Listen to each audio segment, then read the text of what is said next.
studying, I was starting my education with BTech. So at that time, when we go to the college, the number of students studying engineering was very less. Now, if you throw a stone, it will fall on the head of an engineer or an MBA graduate.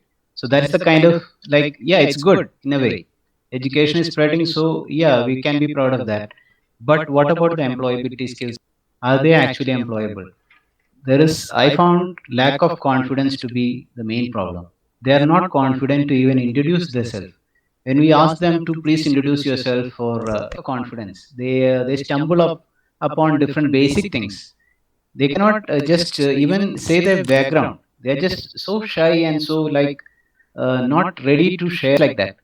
Then if they are not able to perform in front of their teachers, then how they are going to perform in the company?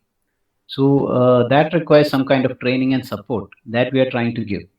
Then, regarding another important point that Dr. Srividya had pointed out regarding ethics and values, I think this should be included as a part of the syllabus, and like we should try for that. At least they didn't get that in school, but maybe we can try for that in their college education. We can motivate them to be more ethical, at least from now on, because they're going to go into a serious job. Maybe they'll become the CEO of a company. We don't know, but at that time, how are they going to like deal with their ethical values of their employees? How are they going to pass on the message of ethics towards their employees? So I think that is lacking among the students. Also, another important point is regarding the funding of students. Nowadays, the parents are well off, and they are able to get their students to any their wards to any level of education they want, abroad or in India, any top institutes they want. In the olden days, it was all about scholarships. We were trying for scholarships. We write different exams and try to get scholarship. But nowadays, I'm seeing that students are not showing such interest. They're just depending on the parents to get the money for education.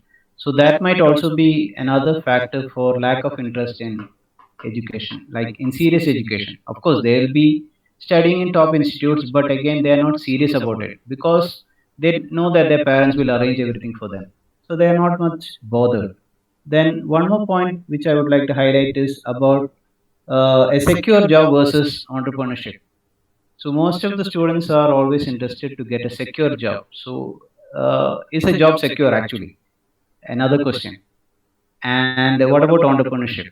So whether to select between a secure job or you have a brilliant business idea and try to go for that. So this question is always coming up nowadays among even our students who are in MBA.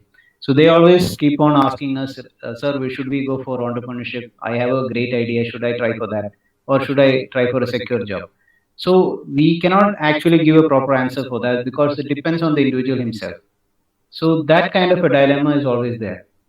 So with that, I would like to conclude my comments, and we wait for the comments of others also. Thank you.